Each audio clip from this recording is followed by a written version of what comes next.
주님 앞에 엎드려 경배하네 고백의 찬양으로 하나님 앞에 영광을 돌립니다. 생명의 근원 되신 하나님께 예배드린 이 시간, 성도 여러분들에게 하나님의 크신 은혜와 축복이 늘 함께 하시기를 주님의 이름으로 기원을 드립니다. 프랑스 왕 샤를 9세가 시인이었던 따소에게 물었습니다. 그대는 이 세상에서 누가 가장 축복된 자라고 생각하는가? 그러자 시인이 대답합니다. 하나님이십니다. 그러자 하나님 말고 사람 중에서 누가 축복된 자라고 생각하는가? 그야 하나님하고 가장 가까이 있는 사람이죠. 그렇다면 어떻게 하나님께 가까이 갈 수 있나? 권력으로, 위대함으로, 돈으로, 뭐로 가까이 갈까라고 말하자 시인 따소는 말합니다. 폐하, 그렇지 않습니다. 하나님께 가까이 갈 수 있는 길은 믿음을 실천함으로, 하나님을 찬송함으로 인간이 하나님께 가까이 가게 됩니다.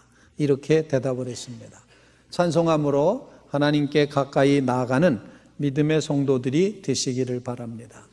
오늘 시편 67편의 말씀은 선교사의 노래라고 제목이 붙어 있을 만큼 그런 내용을 담고 있는 시편이었습니다. 하나님은 열방에 하나님의 구원과 도를 알리시고 그 모든 민족들이 하나님을 찬송하게 한다고 하는 그런 찬송의 시, 예배의 시를 시편 67편을 우리가 이제 읽었습니다. 하나님은 우리에게 은혜를 베풀어 주시고 복을 주시고 그리고 그 얼굴빛을 우리에게 비추어 주셔서 주의 도를 땅 위에, 주의 구원을 만방의 모든 나라에 알리소서, 이렇게 고백을 합니다. 하나님의 구원의 은총이 이제 이스라엘 백성, 택한 백성에게만 임하는 것이 아니라 이 하나님의 구원의 은총이 온 세계에 펼쳐져서 나가야 된다는 것. 그래서 온 백성은 기쁘고 즐겁게 노래하며 살아야 되고 모든 민족들을 공평히 심판하시는 하나님이 다스리실 것이고, 그렇기 때문에 하나님이요, 민족들이 주를 찬송하게 하시며 모든 민족이 주를 찬송하게 하소서, 찬송하게 하소서, 이렇게 노래하고 있습니다. 선교사의 노래에 찬송하게 하라고 하는 이런 요청과 함께 하나님께서는 그 백성들에게 복을 주시리로다 라고 말씀을 합니다. 땅은 소산을 내고 그리고 하나님께서 복을 주시리니 땅의 모든 끝이 하나님을 경외하게 될 것이다. 바로 그 세계를 바라보며 노래를 하고 있습니다. 찬송하는 것, 바로 이것이 오늘 이 예배에 하나님께서 우리에게 주시는 음성이라 생각을 합니다. 그의 영광을 찬송하라. 그래서 에베소서 1장 3절 말씀도 14절까지의 말씀이 찬양시로 되어 있는데 찬송하리로다 이렇게 시작되어서 찬송이라는 단어가 4번 반복되고 있는 오늘 본문의 말씀을 통해서 그의 영광을 찬송하라, 이런 제목으로 말씀을 함께 나누고자 합니다. 사도 바울이 에베소서를 쓰는 것은 감옥에서 썼습니다. 그래서 이것을 가르쳐서 옥중서신이라 이렇게 이름을 붙이고 있습니다. 에베소서라는 도시는 고린도만큼 아주 세속적이고 타락했던 그런 상업 도시였고 항구 도시였습니다. 그런데 그곳에 예수 그리스도를 이제 들고, 그 복음을 들고 사도 바울이 들어가서 전도를 하게 됩니다. 놀라운 하나님의 역사가 그 에베소에 이루어지게 됩니다. 심지어는 사도 바울의 놀라운 이 복음의 역사가 사도 바울의 수건만 갖다 아픈 사람에게 얹어도 아픈 사람이 낫습니다. 앞치마를 갖다 얹으면 귀신이 떠나갑니다. 이런 신령한 역사가 그곳에서 이루어지게 됩니다. 사도 바울은 에베소서에서 2년 동안 두란노 서원에서 하나님의 말씀을 가르쳐서 복음 전도자, 목회자를 양성을 하고, 그리고 그 복음을 들은 사람들이 주변 도시에 퍼져나가도록 그렇게 되어 있었습니다. 바로 이와 같은 에베소 교회에 에베소서라는 편지를 보내고 있습니다. 에베소서라는 편지를 쓰고 있는 이유는 3가지 정도로 볼 수가 있는데, 먼저 에베소서 교회 안에 예수 믿는 모든 성도들 가운데 이제 유대인이면서 예수님을 믿는 사람이 있고 이방인이면서 예수님을 믿는 그리스도인이 있습니다. 그런데 한 교회 안에 들어와 있지만 사상과 풍습과 생각이 너무도 많이 다릅니다. 유대인하고 이방인하고 같을 수가 없죠. 가치관과 문화와 삶의 행태가 각각 다릅니다. 그래서 이렇게 나뉘어지는 그런 모습을 염려했던 사도 바울이 하나님의 교회는 그리스도 안에서 통일되어야 된다라는 그런 메시지를 전하기 위해서 에베소서를 기록하고 있습니다. 또 이 세속도시였던 에베소의 교인이 된 그 교우들이 믿는 사람과 믿지 않는 사람은 차이가 있어야 된다라는 그런 입장에서 구별의 이야기를 믿는 성도들의 성결한 신앙생활을 위해서 에베소서를 기록해야 될 필요가 있었습니다. 세 번째 이유는 예수 그리스도의 복음이 증거되고 전파되고 역사가 일어나기 시작을 하면 반드시 그곳에서는 영적인 전투가 벌어지게 됩니다. 공중권세 잡은 악한 세력이 준동을 하게 되고 결국에는 이 영적인 전투에서 이기기 위해서 에베소 교우들을 향하여서 복음의 전신갑주를 입어야 될 필요가 있기 때문에 이 에베소서를 기록을 하고 있습니다. 서신을 시작하면서 사도 바울은 아주 조직적으로 하나님을 찬송하라고 그렇게 표현합니다. 그의 영광을 찬송하라.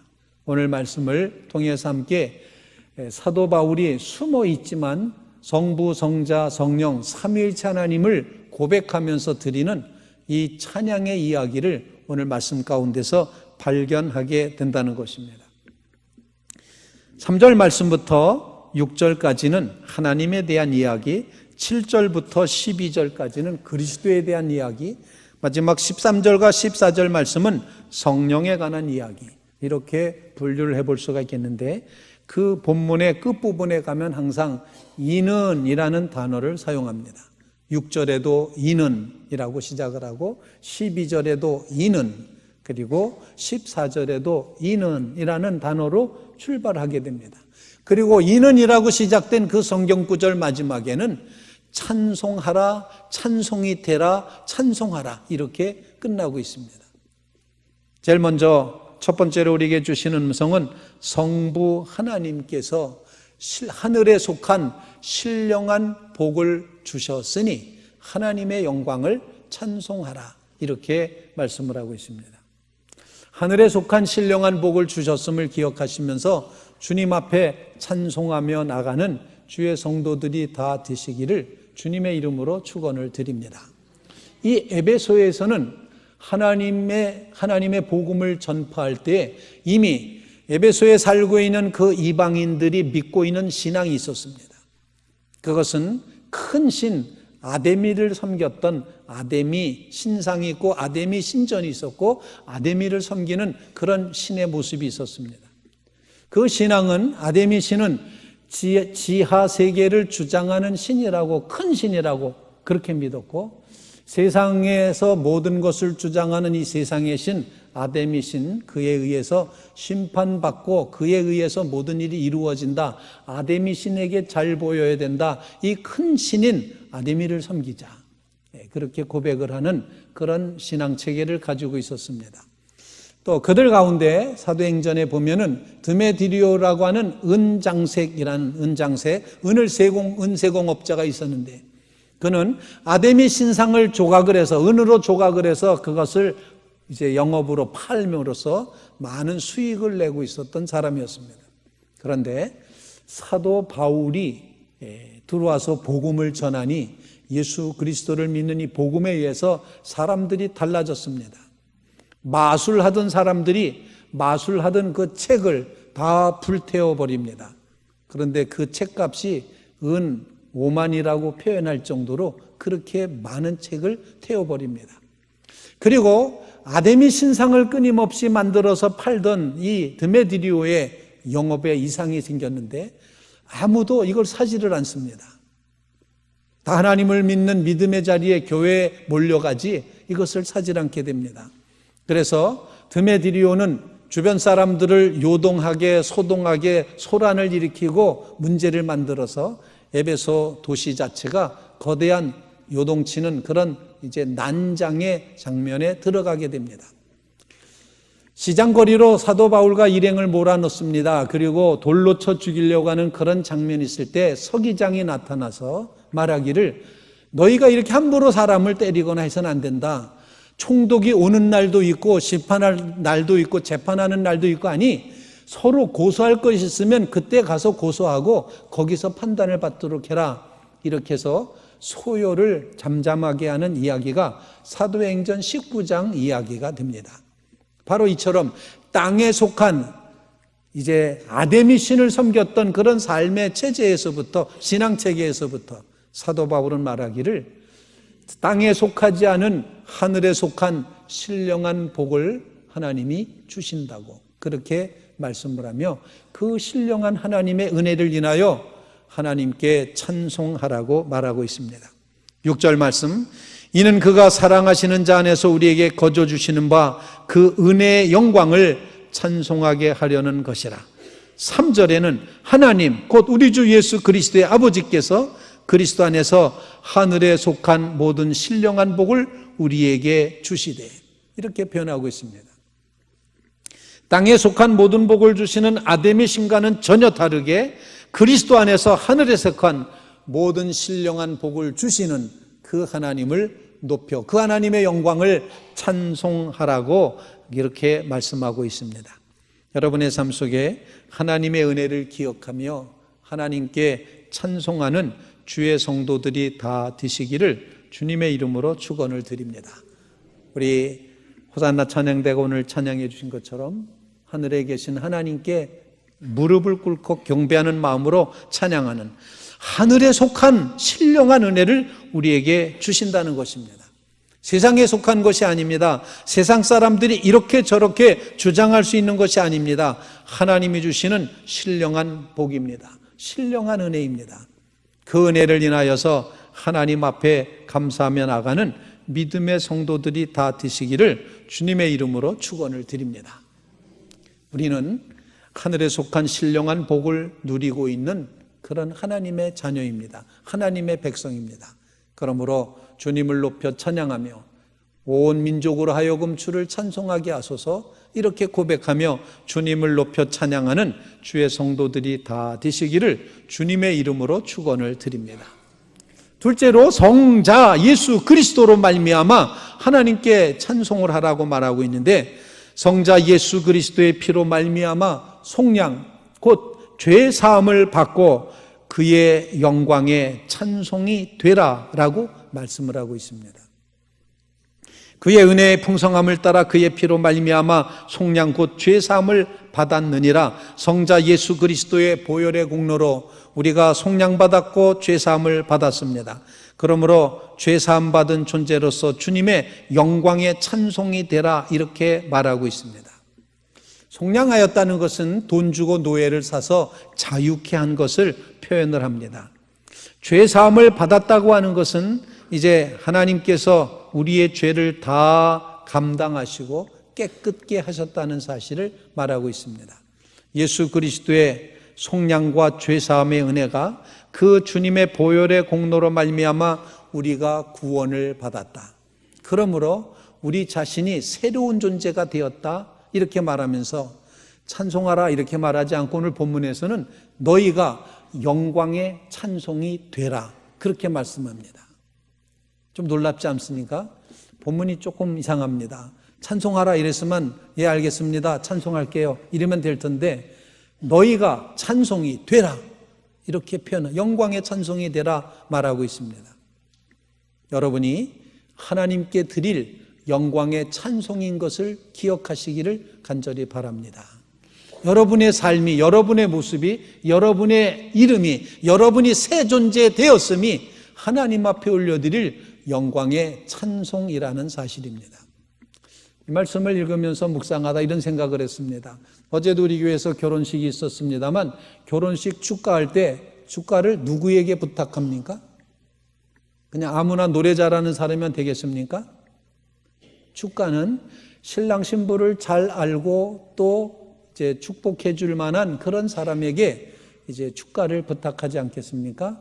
그리고 그 축가를 통해서 기쁨을 나누게 되고 복을 빌게 되고 그렇게 될 것입니다. 하나님께서 우리에게 하나님 나라의 엄청난 잔치를 벌리시면서 누가 축가 불렀으면 좋을까 생각하다가 예수 그리스도의 보혈의 피로 죄사함 받고 구원함 얻는 새로운 존재된 여러분을 축가 부를 명단에다 올리셨다는 얘기입니다.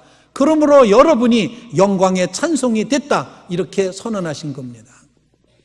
여러분, 하나님 나라에서 올려질 그 잔치에서 여러분은 다 축가를 불러야 될, 찬송을 드려야 될 영광의 찬송, 새 존재, 새 이름이 되었음을 꼭 기억하시기를 주님의 이름으로 부탁을 드립니다.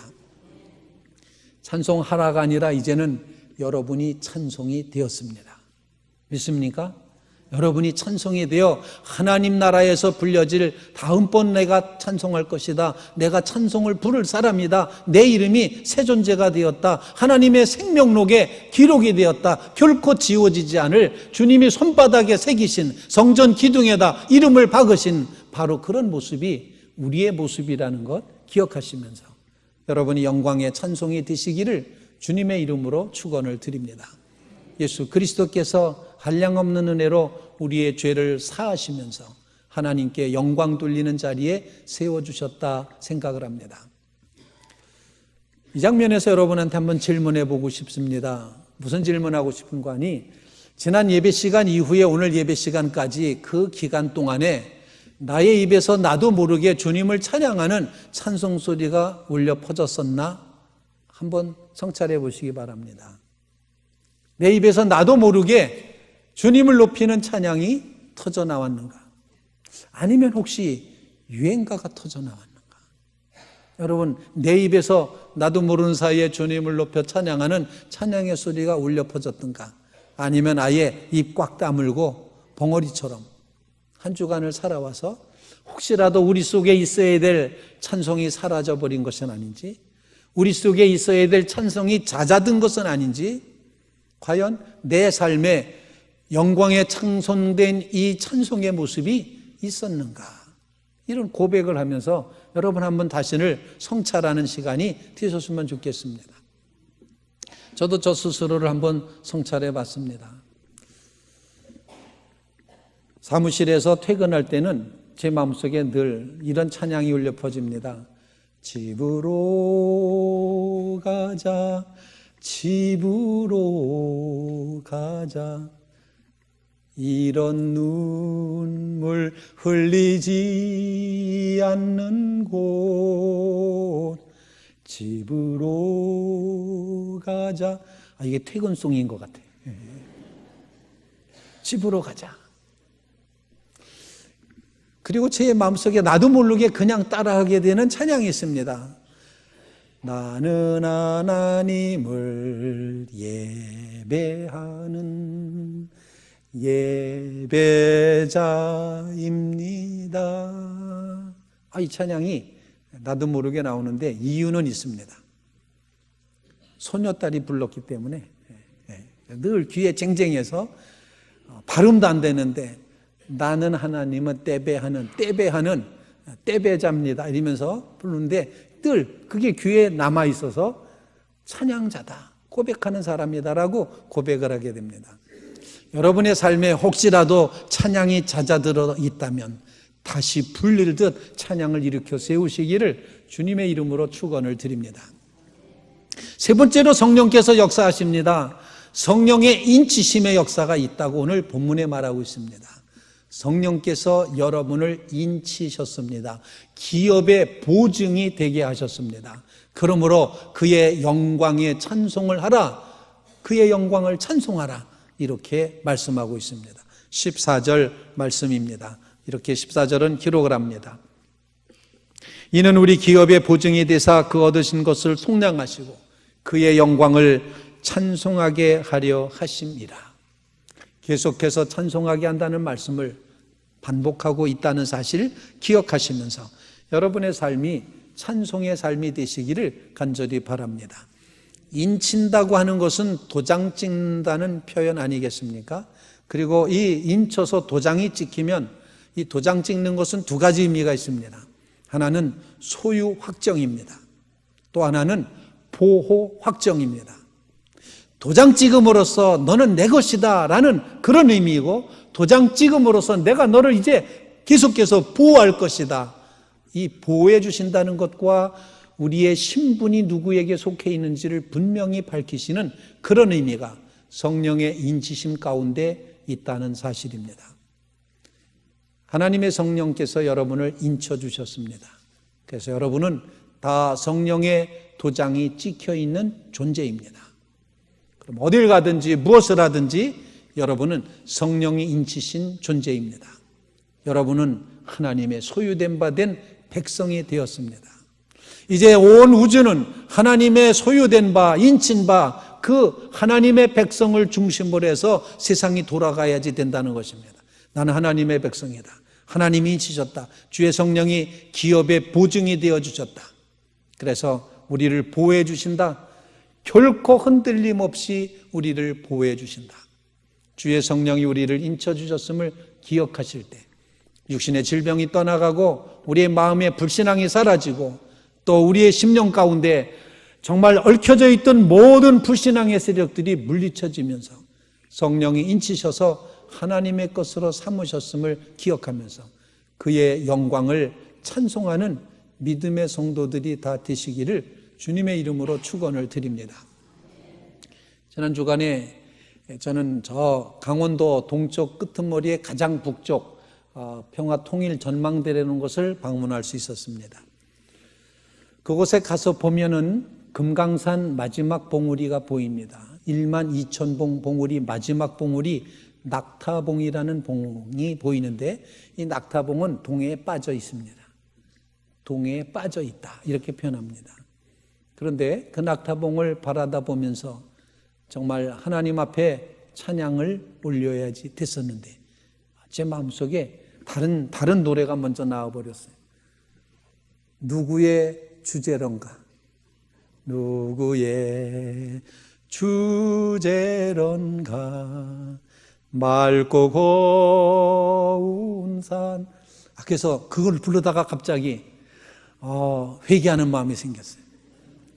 찬양을 해야지 왜 내가, 물론 그 작곡 작사자가 다 한상옥, 최영섭 이분들이 다 고향 사람이긴 합니다. 고향 사람이어서 늘 그 노래를 즐겨하긴 했지만 회개하고 그 옆에 평화전망대 5층으로 새로 건물을 고자 모양으로 세워놨어요. 그 건물이 고자야. 제 느낌에 그랬어요. 고자로 세워놨는데 그 옆에 보니까는 십자가 탑이 높이 있고 바로 옆에 평화통일전망대 교회라고 교회가 있었어요. 군인교회가 있었습니다. 그 예배당에 들어갔습니다. 문이 다 열려 누구나 와서 기도할 수 있도록 이제 찬양도 틀어놔져 있고 불도 켜져 있습니다. 목사님들과 같이 들어가서 거기에 앉았습니다. 그 예배당 한 30명 앉으면 꽉 찰 법한 그런 예배당, 그 예배당도 우리처럼 계단식으로 돼 있어요. 그런데 이 전면에 제 뒤에 보이는 이 벽이 아니라 유리로 다 돼 있습니다. 통유리로. 예배당에 딱 앉으면은 휴전선 너머에 금강산 낙타봉이 보이는 겁니다. 거기 앉아서 찬양을 합니다. 주님의 높고 위대하심을 내 영혼이 찬양하네. 찬양하네. 하나님께서 그때 여러 가지 마음을 주셨는데 우리가 놓쳐버렸던 찬양을 회복해야 되겠구나. 그래서 오늘 영광을 찬송하라라는 제목으로 말씀을 증언하게 된 것입니다. 바라기는 여러분의 심령 가운데 저 밑에서부터 나의 존재가 어디서부터 출발되었는가, 나에게 임한 하나님의 신령한 은혜, 하늘에 속한 신령한 은혜가 그 복이 나에게 있는가, 그것에 대한 감사를 놓쳐버리고 있지는 않았는가, 너무 은혜가 컸기 때문에 너무 은혜를 일상으로 받다 보니 이 하나님의 은혜가 그냥 평범하게 아무것도 아닌 나의 권리처럼 되어버려서 감사치도 않고 찬양치도 못했던 우리의 삶이 아니었던가. 세상에 찌든 이런 모든 삶의 형편 때문에 나의 찬양이 메말라져서 정말 고갈 상태에 있지 않았던가. 우리의 심령이 다시 한번 주의 영광을 찬양하는 자리에 서시게 되기를 주님의 이름으로 축원을 드립니다. 기도하겠습니다.